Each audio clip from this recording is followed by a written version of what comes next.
अस्सलाम वालेकुम नाज़रीन। पहले भी मैंने तज़किरा किया था, MMA बन गई और उन्होंने उनका एक सिलसिला प्रोसेशंस का उन्होंने शुरू किया मुल्तान से। दूसरा उनका DG खान था। अब DG खान का जो जलसा था वो बड़ी इंपॉर्टेंस गेन कर गया। उसकी वजह ये थी कि प्रोविंशियल गवर्नमेंट जो है वो कह रही थी कि आप नाज़िम साहब को और डिस्ट्रिक्ट गवर्नमेंट को कि जी आपने जलसे की इजाज़त नहीं देनी। और जो फेडरल गवर्नमेंट है जिसमें जो डिस्ट्रिक्ट गवर्नमेंट्स की रूल रवान थी सारी, वो इनको नाज़िम साहब को उन्होंने डायरेक्ट फ़ोन करके खुद कहा कि जी आप जलसे की इजाज़त दे दें। यानी इस जलसे के मामले में नाज़रीन बताने का मकसद सिर्फ ये है कि फेडरल गवर्नमेंट और प्रोविंशियल गवर्नमेंट एक पेज पे नहीं थे, जबकि ये ऐसा नहीं है कि जिस तरह आमतौर पे हम ये हमारे जहन में आता है कि पार्टी ए जो है वो फेडरल गवर्नमेंट में प्राइम मिनिस्टर है और पार्टी बी का चीफ मिनिस्टर है सूबे में। जैसे आजकल है कि नून का अगर प्राइम मिनिस्टर है और PTI का चीफ मिनिस्टर है KPK में, तो वो एक पेज पे नहीं है और वो एक दूसरे को डिफाई भी कर सकते हैं, एक दूसरे के खिलाफ भी जा सकते हैं।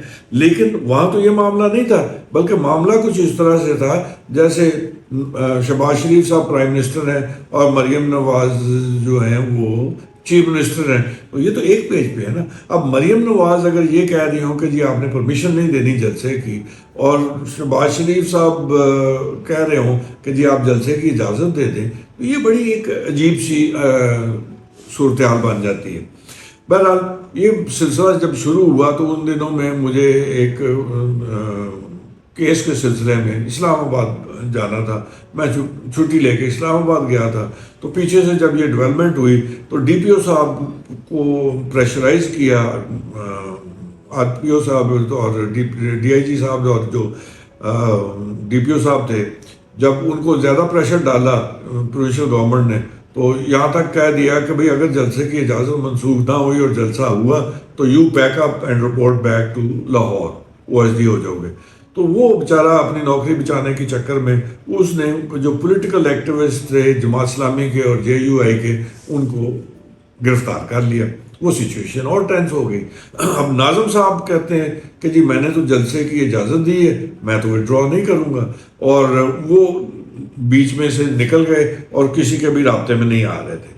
तो शफी साहब थे DIG, उन्होंने गवर्नमेंट को कहा कि जी आप ऐसे करें, DC साहब इस्लामाबाद गए, उनको कहें किसी तरह से भी वापस आएँ ताकि इस मामले में हम कुछ थोड़ा सा बीच का रास्ता निकाल सकें। तो मुझे फ़ोन आया चीफ मिनिस्टर हाउस की तरफ से कि जी आप फ़ौरन वापस DG खान जाएं, जो भी आपकी एक्टिविटी, आपकी छुट्टी मनसूख है, जो भी है आपकी एक्टिविटीज़ थी उनको डेफर करें और फ़ौरन आप वापस निकलें। जाहिर है एक नादिरशाही हुक्म था।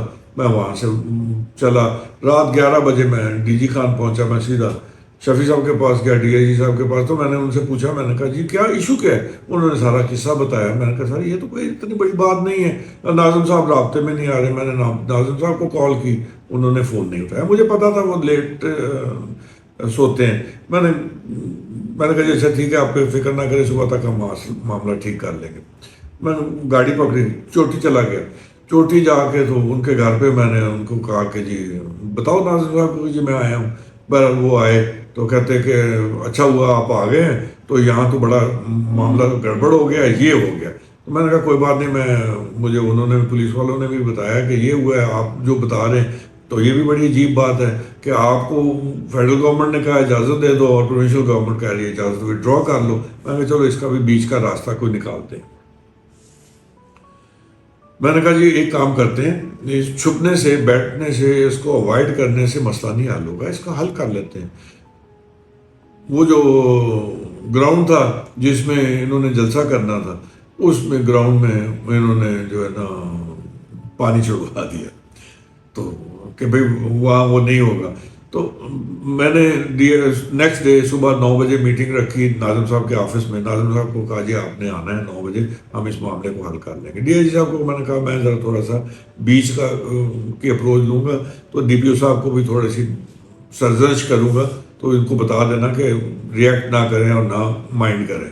बहरहाल जमात इस्लामी वालों को बुलाया, JUI वालों को बुलाया, میں نے کہا جی یہ معاملہ ہے، تو آپ کا جلسے کا ایشو ہے، تو ہم جلسے کا ایک کام کرتے ہیں، آپ کے پاس بندے نہیں ہیں۔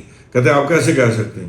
میں نے کہا جی میں نے ٹوٹل گاڑیاں گنوائی ہیں جب ملتان ڈی سی او کے بندوں سے، یہ ان کی رپورٹ ہے، یہ لکھی ہوئی ہے، دیکھ لو کہ جی آپ کے پاس 12 وہ ہیں ہائی ایس جس پہ ٹوٹل وہ ٹریول کر رہے ہیں، اور 4 پک اپ ہیں، 12 ہائی ایس ہیں، اور باقی آپ کے پاس کتنی اور گاڑیاں کر لو گے، کتنے اور لوگ لے آؤ گے؟ تو آپ کے پاس تو 1000 بھی نہیں ہے نفری، آپ 8 7 6 5 600 بندوں کی نفری کے ساتھ آؤ گے، اتنے بڑے بڑے گراؤنڈ میں جب اتنے تھوڑے لوگ ہوں گے تو وہ تو سارا خالی نظر آئے گا، تو آپ کا تو شو فلاپ ہو جائے گا، پھر کیا کریں؟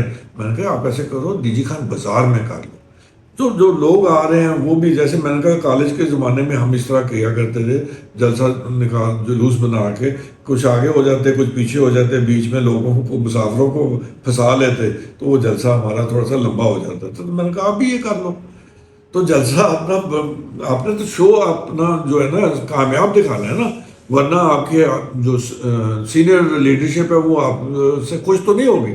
کہتے بات تو آپ کی ٹھیک ہے، تو آپ ہمیں وہاں کرنے دیں گے؟ میں کہا بالکل کرنے دیں۔